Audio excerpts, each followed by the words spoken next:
This is looking at the power factor of a squirrel cage induction motor and how it varies from no load to full load. So we have our squirrel cage induction motor, which we're going to couple to our load.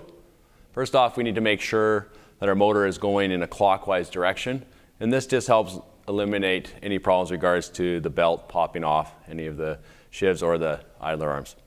So we'll connect our motor in a Y configuration, making our star point.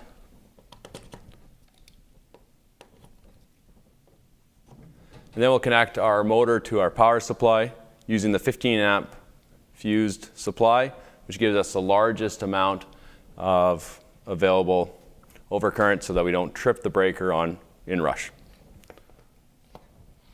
So line 1 to 1,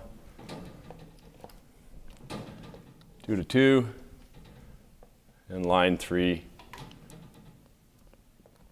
to 3. Then we'll momentarily turn on the power supply and confirm our direction of rotation. And we can see that the motor is rotating in a counterclockwise direction. So remember to change the direction of motor, interchange any two leads. And we'll just do it at the power supply here.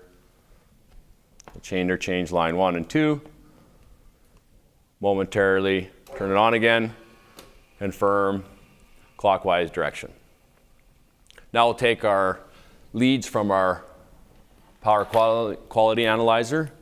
So we'll take our 3 leads to measure line voltage, hooking up red to line 1,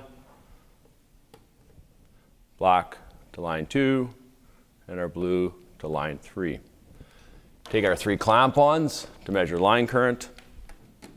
Watch for the color coding, confirm which line that each one is reading.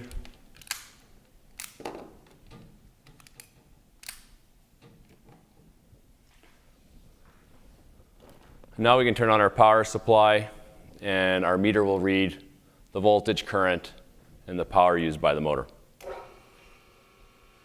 Now if we look at the power quality analyzer, we have the phasors up at this point and we can see that the current, line current IA is leading line voltage AB. We know in an inductive load that is incorrect.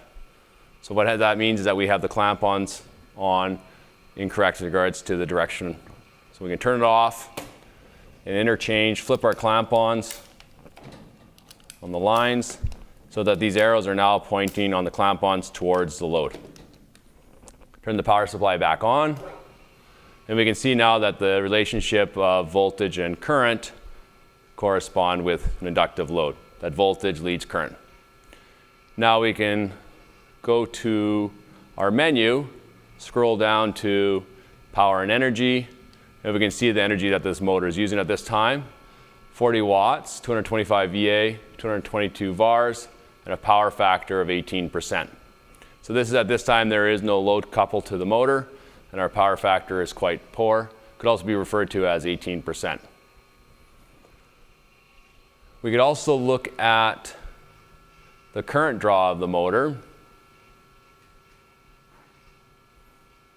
So we go back to the phasors, amperage, and we can see the amperage up there at the top, 0.65, 0.622, 0.605, and compare it to the nameplate, which is 1.2 amps. This tells me that the motor is not working to its rated ability. Turn the power supply off. Now we're going to couple the motor to our electrodynamometer. We'll do that with a belt. So we'll attach the belt to our shivs on both components. Place the belt between the tensioner arms, making sure it's in there. Close the plexiglass. Now we're ready to connect our power supply to our load. So this requires, if we look at the nameplate, 120 volts. So we'll use the 5 amp supply. So in our neutral, line 1, power input. So it's important always to look at nameplates and make sure that we apply the correct voltage to the rating of the component. Now this is the variac supply, so 0 to 120. We want to make sure that this dial is set at 100% so that we get full rated voltage out of it, which is 120 from any line to neutral. And we want to make sure that this dial on the load is set at 0%. So we're going to start the motor. This is still considered no load. It has to overcome some forces, the bearings of both components, and the friction of the belt. Turn on the power supply. And we can see the current slightly increased on all 3 lines. We can go into the menu, back down to power and energy. And we can see that our watts has increased slightly, the overall VA slightly, the VARs ever so slightly, and our power factor has improved to 30% just with this minimal amount of a load attached to it. Now we're going to increase the load applied to the motor. Careful to not exceed the nameplate rating of 1.2 amps. So at this screen here, we can see we have the amperages on the bottom. Right now they're all about 0.67, 0.64, 0.62.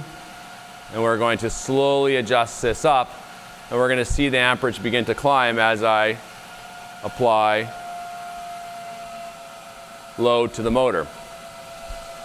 Now it's important to do this slowly because it's easy to exceed the rating of the motor. So we're 1.2 across the board. And we can see that our wattage increased drastically. The overall VA increased. The VARs slightly, and the power factor improved from no load to full load. Now we're at 82%. We can go back to the scope meter, selecting the phasers, and we can see now that the voltage and current are more in phase. We could actually back it off to see them separate. And as we increase load, we can now see the voltage and current becoming more in phase. Now it's important to know that if you're adjusting this up and down, that you're also always monitoring the amperage because you do not want to exceed the rating of the motor.